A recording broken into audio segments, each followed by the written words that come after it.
नमस्कार, prime news देख रहे हैं आप और आपके साथ मैं हूं अब्दुल समद इसरार। उत्तराखंड प्राइम में आप सभी का स्वागत है। चलिए खबरों की शुरुआत करेंगे। देहरादून में वन नेशन वन इलेक्शन को लेकर संयुक्त संसदीय समिति की बैठक हुई, जिसमें मुख्यमंत्री पुष्कर सिंह धामी ने शिरकत की। इस अवसर पर उन्होंने संयुक्त संसदीय समिति के अध्यक्ष पीपी चौधरी और समिति के सभी सदस्यों का स्वागत किया। मुख्यमंत्री ने कहा है कि वन नेशन वन इलेक्शन हमारे लोकतंत्र और अधिक सशक्त और समावेशी बनाने की दिशा में एक महत्वपूर्ण पहल है। उन्होंने कहा है कि हमारी चुनाव प्रणाली विधिवत्ताओं के बावजूद भी प्रभावी और मजबूत रही है, लेकिन अलग अलग समय में चुनाव होने से बार बार आचार संहिता लगती है। इसके चलते राज्य के सारे काम ठप पड़ जाते हैं।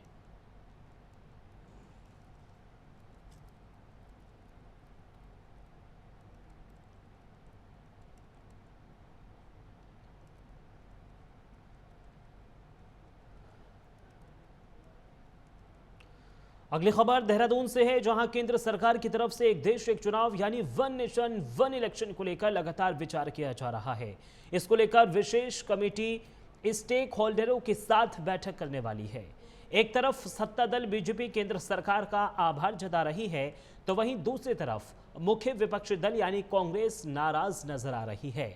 इसको लेकर विधायक विनोद चमोली ने कहा है कि अगर पूरे देश में सभी चुनाव एक साथ आयोजित होते हैं तो इससे मानव संसाधन के अलावा समय और पैसे की भी बचत होगी। साथ ही कांग्रेस के प्रदेश प्रवक्ता डॉक्टर प्रतिमा सिंह ने बीजेपी पर निशाना साधते हुए कहा है कि एक देश एक चुनाव से राज्यों के स्थानीय मुद्दे राष्ट्रीय मुद्दों के बीच खो जाएंगे।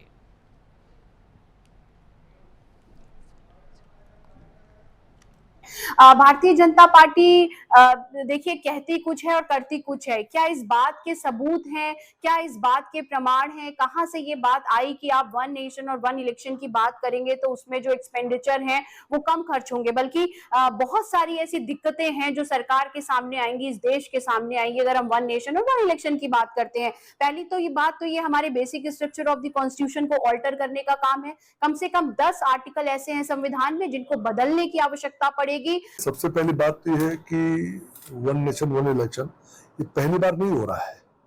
आज़ादी के बाद 1967 तक 1967 तक ये ऑलरेडी होता चला आया है। उसके बाद से ये क्रम बदला है और ये विसंगतियां आई हैं चुनाव कराने में, और पूरे 5 साल हमारे आज चुनाव में चले जाते, चाहे स्थल निकाय के चुनाव हो, चाहे आपके पंचायतों के चुनाव हो, चाहे विधानसभाओं के चुनाव हो, चाहे वो आपके लोकसभा के चुनाव हो, और प्रदेशों के अलग अलग समय पर चुनाव होते रहते हैं। तो अगर अनुमान लगाएंगे पूरे 5 साल हमारे पूरे देश के चुनाव में जाते हैं, जिसके कारण बहुत सारी मैन पावर भी खराब होती है, मनी पावर भी खराब होती है, पैसे का भी अपव्यय होता है। तो इसको समेटते हुए अगर चुनाव एक साथ हो जाए तो हमारा समय भी बचेगा, काम करने के लिए अधिक समय भी मिलेगा, धन भी बचेगा, और जो मानव संसाधन उसमें लगता है। खबरों में आगे बढ़ेंगे। उत्तराखंड में सीएम हेल्पलाइन यानी 1905 के तहत सीएम खुद उन फरियादियों से फोन पर बात कर रहे हैं और उनकी समस्याओं का समाधान कर रहे हैं जिनका लंबे समय से समाधान नहीं किया गया है। इसी कड़ी में सीएम धामी ने कई लोगों से बातचीत की है और उनका हालचाल लेते हुए उनकी समस्याओं पर हो रही कार्रवाई को लेकर फीडबैक लिया है। मुख्यमंत्री पुष्कर सिंह धामी ने अधिकारियों को ये स्पष्ट निर्देश दिए हैं कि जनता की समस्या का समाधान समय रहते कर दिया जाए, क्योंकि राज्य सरकार की पहली प्राथमिकता जनता की समस्याओं का समाधान करना है। आपको ये भी जानकारी दे दें कि सीएम धामी जब वॉक पर निकलते हैं तो लोगों से बातचीत करते हुए नजर आते हैं। साथ ही उनको कोई भी समस्या हो या फिर कोई समस्या तो नहीं है, इसकी भी जानकारी बाखूबी सीएम लेते हुए नजर आते हैं। और इसीलिए सीएम धामी ने अधिकारियों को स्पष्ट निर्देश दिया है कि जनता की शिकायतों को आंकड़ों की तरह नहीं बल्कि एक व्यक्ति की पीड़ा के रूप में ले। अब आपको वो सुनवाते हैं जब मुख्यमंत्री पुष्कर सिंह धामी ने फरियादियों से फोन पर उनकी समस्याओं को जाना है। कहा था उस दिन बात। हाँ नमस्ते, मैं पुष्कर सिंह धामी बोल रहा हूँ। नमस्कार सर। ये लक्ष्मी देवी जी के यहाँ से बोल रहे हैं? जी मैं तो भाई बोल रहा सर। अच्छा, वो पिताजी की पेंशन के लिए जो मैंने कहा था उस दिन बात हुई थी मेरी, वो पेंशन मिल गई क्या? जी होगा सर। आपका बहुत बहुत धन्यवाद सर। आपकी सरकार पे बहुत बहुत धन्यवाद। बिल्कुल आपने बहुत लगन से बहुत सही ढंग से काम किया है। आपका जिंदगी भर आभारी रहेंगे। नहीं, बहुत बहुत धन्यवाद। आराम से, अब कोई दिक्कत तो नहीं है ना? नहीं सर, अब कोई दिक्कत नहीं है। हम तक पहुँच गया, पूरा रिटर्न पहुँच गया, पूरा हम स्टार्ट हो गया सर। ठीक है, ठीक है, ठीक है, ठीक, बहुत चलिए सबको परिवार में मेरी नमस्ते कहिएगा, ठीक है। खबरों में आगे बढ़ेंगे। अगली खबर देहरादून से है, जहां उत्तराखंड सरकार लगातार गायों के संरक्षण और देखभाल के लिए कार्य कर रही है। तो वहीं सीएम धामी की सरकार में गायों को बेहतर जीवन और गायों के संरक्षण के लिए काम किए जा रहे हैं। कई एनजीओ को भी प्रोत्साहन दिया जा रहा है। दरअसल सरकार की नीतियों से गायों के संरक्षण कर रहे कई संगठनों को भी मजबूती देने के लिए कार्य किया जा रहा है। इसको लेकर उत्तराखंड सरकार के ग्राम गौ सेवक योजना प्रदेश में चलाई जा रही है। तो वहीं इस योजना के तहत शहरों में आवारा घूमने वाले गौवंशीय पशुओं को शहरों के आसपास के ग्रामीण इलाकों में रहने वाले ग्रामीण गोद ले सकते हैं। जैसा विदित है, माननीय मुख्यमंत्री जी के प्रयासों से उत्तराखंड अकेले राज्य है। पहले हम 5 रुपए देते थे यहाँ पर गोवंश को रखने के लिए। आज की तारीख में पूरा देश में सबसे अधिक सिर्फ उत्तराखंड में 80 रुपए प्रति गाय दिया जाता है। सो गाय का मेंटेनेंस का प्रॉब्लम तो पूरा हो गया है, लेकिन आप लोगों ने देखा होगा सड़क में अभी भी काफी गाय है। उसको गौशाला को अंदर लाने के लिए पिछले साल एक नीति बनाई गई थी। उस नीति के अनुसार लगभग 15 बड़े गौशालाओं की निर्माण शुरू हो गया था, लेकिन अभी भी हमारा कैपेसिटी लगभग 16,000 जानवर अभी भी रोड में है। उसको अंदर लाने के लिए एक नया नीति लेके आ गई है। पहले 3 डिपार्टमेंट्स में। उत्तराखंड के मुख्यमंत्री पुष्कर सिंह धामी ने एनडीआरएफ द्वारा आयोजित तीसरे पर्वतारोहण अभियान शोले के ध्वजारोहण समारोह में हिस्सा लिया। ये कार्यक्रम देहरादून में आयोजित किया गया, जिसमें मुख्यमंत्री ने एनडीआरएफ के पर्वतारोहियों को संबोधित करते हुए उनके साहस और समर्पण की प्रशंसा की। सीएम धामी ने कहा है कि एनडीआरएफ का यह अभियान न केवल पर्वतारोहण कौशल को बढ़ावा देता है, बल्कि ये आपदा प्रबंधन में भी बड़ी भूमिका निभाता है। उन्होंने पर्वतारोहियों को प्रेरित करते हुए कहा है कि वो अपने अनुभवों को साझा करें और दूसरों को भी इस दिशा में आगे बढ़ने के लिए प्रेरित करें।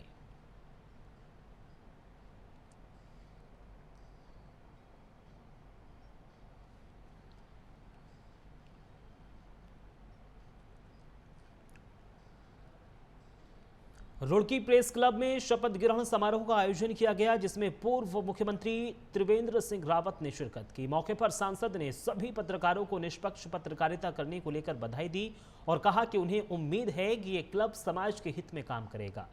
इस दौरान समाज सेवी पूजा गुप्ता ने सोलानी पुल के निर्माण को लेकर सवाल उठाया, जिस पर सांसद ने जल्द ही पुल का निर्माण होने की बात कही है।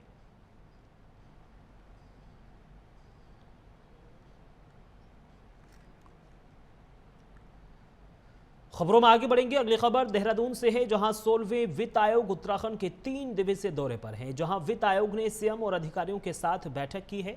तो वहीं दूसरी तरफ राजनीतिक दलों के प्रतिनिधियों के साथ भी वित्त आयोग बैठक की है, जिसमें प्रदेश कांग्रेस ने राज्य की अर्थव्यवस्था के लिए कई सुझाव दिए, जिसको लेकर कांग्रेस के प्रदेश अध्यक्ष ने कहा है कि उत्तराखंड को भी ग्रीन बोनस मिलना चाहिए। साथ ही सोलर प्रोजेक्ट्स और वैकल्पिक ऊर्जा के लिए मांग भी की गई है। इसके साथ ही कांग्रेस से उत्तराखंड को विशेष राज्य का दर्जा देकर आर्थिक पैकेज का लाभ देने का भी आग्रह किया गया है। हमने मांग किया, हमने विशेष देखिए बहुत सारे सुझाव दिए हैं। हमने अपने बोनस की बात की है, ग्रीन बोनस का मामला जो हमारे सांसद प्रदीप टमटा ने लोकसभा में उठाया था, उस विषय को भी हमने रखा। हमने कहा कि 7 सिस्टर्स की तर्ज पर उत्तराखंड को भी ग्रीन बोनस मिलना चाहिए, क्योंकि हमने विकास की बदौलत, विकास की कीमत पे जो है अपने जंगलों को बचाते हैं। हमारे यहाँ अच्छी रोडें नहीं बन पाती, हमारे यहाँ अस्पताल नहीं बन पाते, बहुत सारी दिक्कतें हमारे यहाँ का नागरिक झेलता है। तो उत्तराखंड को उसके बदले ग्रीन जो ऑक्सीजन बचाते हैं उसके बदले हमको ग्रीन बोनस मिलना चाहिए विषय है। और भी बहुत सारे इंपॉर्टेंट इश्यूज़ हैं जिसमें हमने मांग किया। हमने विशेष पैकेज की मांग की है इंडस्ट्रीज़ के लिए।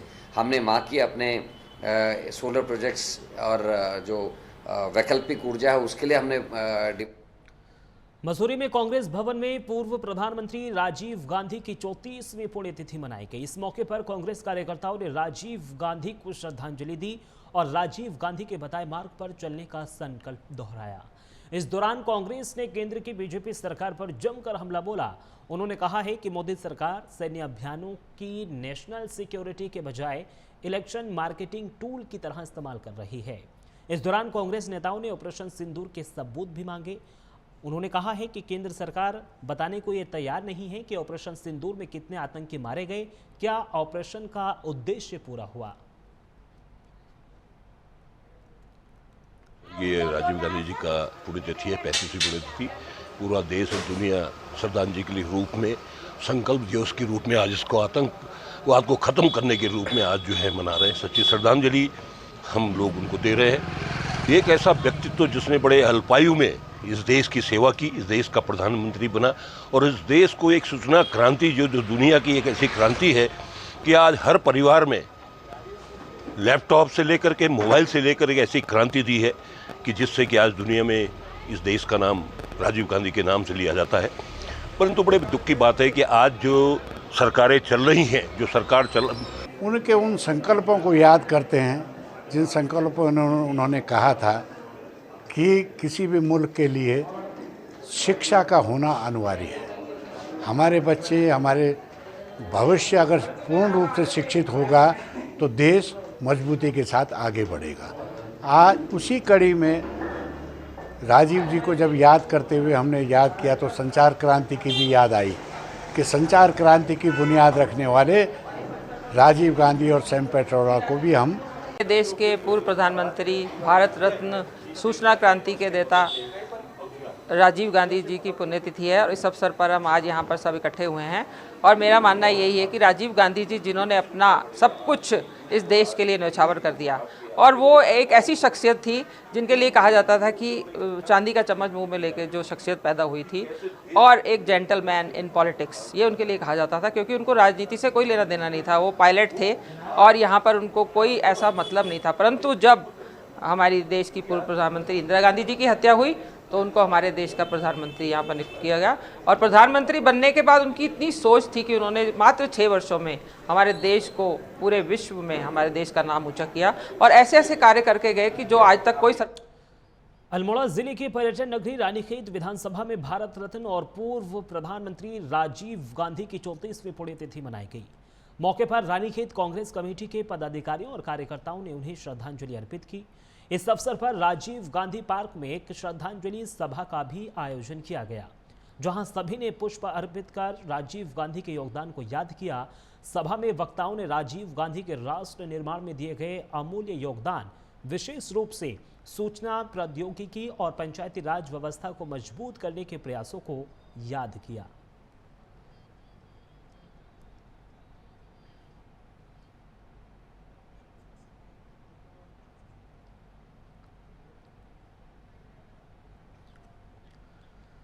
हल्द्वानी के कालाडूंगी विधानसभा क्षेत्र के कटघरिया में विधायक बंशीधर भगत, नैनीताल लोकसभा सांसद अजय भट्ट समेत भारतीय सेना के सेवानिवृत्त पूर्व सैनिकों और क्षेत्र के लोगों ने ऑपरेशन सिंदूर में मिली कामयाबी को लेकर तिरंगा यात्रा निकाली।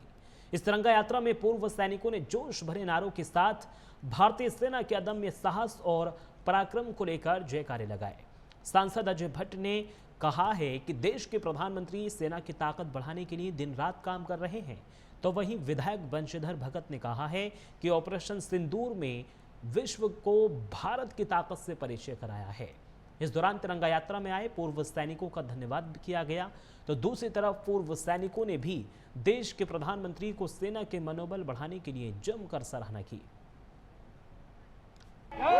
उच्च सम्मान आज पूरे भारत में दिया जा रहा है। इस समय हल्द्वानी की कालाडूंगी विधानसभा के अंतर्गत कार्यकर्ताओं का, जनता का, आम लोगों का, हर वर्ग, हर धर्म, हर जाति के लोगों का ये जनसैलाब है। तिरंगा झंडा लेकर भारत माता की जय और हमारे सैनिकों की जय, इस तरह से पूरे देश में जो स्वर गूंज रहा है उससे उत्तराखंड भी कहीं अछूता नहीं है। जगह जगह पर इसी प्रकार का जनसैलाब है।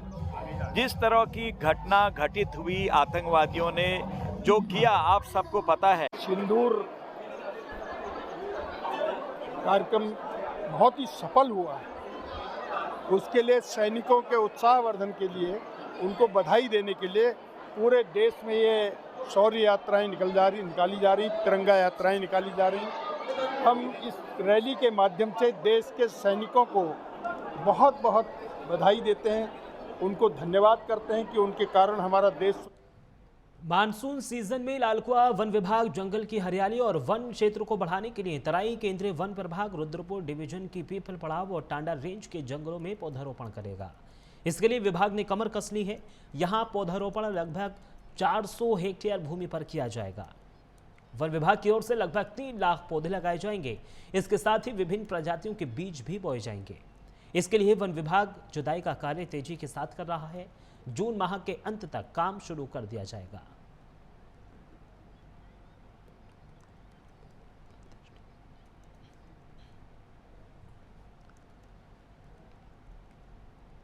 खबरों में आगे बढ़ेंगे। उत्तराखंड के रुद्रप्रयाग में पंच केदारों में प्रतिष्ठित द्वितीय केदार श्री मद्महेश्वर मंदिर के कपाट आज खोल दिए गए। आज कर्क लगन में सुबह करीब 11:30 पर शुभ मुहूर्त में विधि विधान के साथ कपाट खोल दिए गए हैं।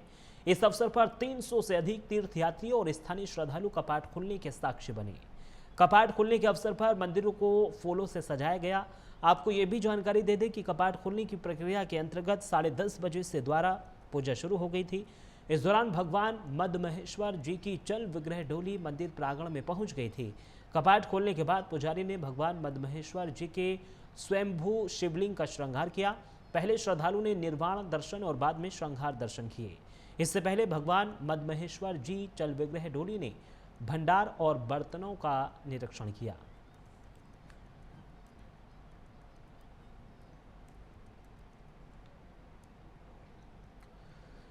इधर सितारगंज पुलिस ने लंबे समय से फरार चल रहे लूट के आरोपी रोहित पाल उर्फ छोटू को शक्ति फार्म के पास से गिरफ्तार कर लिया है। आपको बता दें कि 2 फरवरी को एसएच हॉस्पिटल के पास चाय की दुकान में 3 अज्ञात लोगों ने लूट की घटना को अंजाम दिया था, जहां दुकान स्वामी राकेश के सिर पर कुल्हाड़ी से वार कर 3000 रुपए और 3 मोबाइल फोन, पैन कार्ड समेत कई जरूरत की चीजें लूट कर फरार हो गए थे। पुलिस क्षेत्राधिकारी भूपेंद्र सिंह धोनी ने कहा है कि आरोपियों को गिरफ्तार कर लिया गया है और आगे की जांच की जा रही है।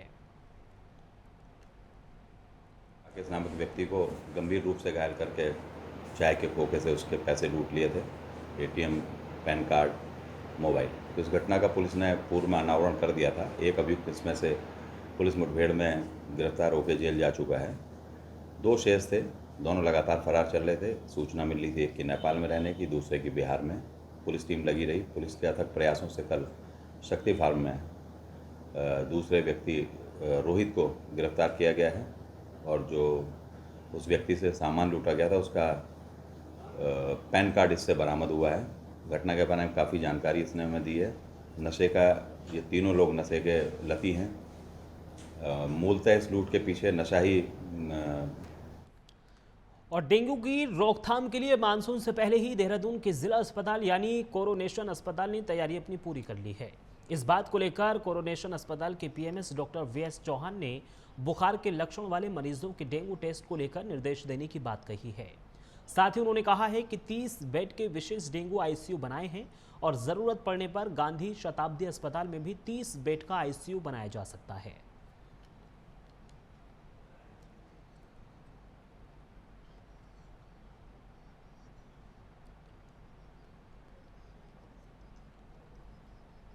से बीमारी के संबंध में हमने सारे जितने भी डॉक्टर्स हैं, ईएमओज हैं, स्पेशलिस्ट हैं, उनको सबको स्पष्ट निर्देश दे दिए गए हैं कि जो भी बुखार का फीवर का केस आता है उसका जो है आप डेंगू टेस्ट ज़रूर कराएं, हर फेब्राइल केस का।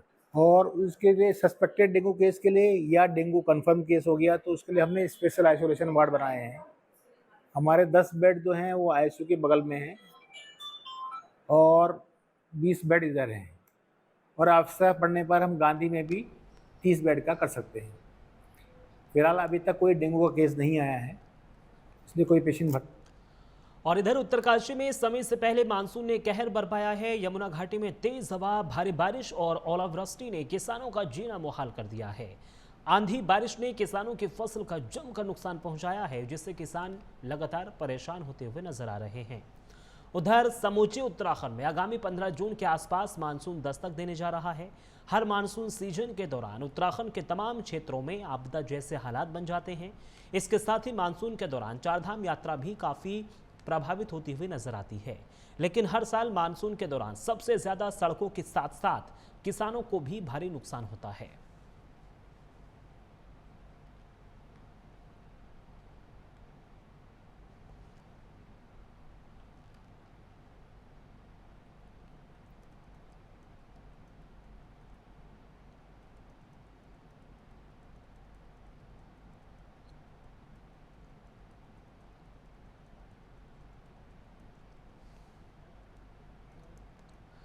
इधर मंगलोर कोतवाली क्षेत्र के पठानपुरा में एक शादी समारोह में मामूली सी बात को लेकर दो पक्षों में जमकर मारपीट हो गई।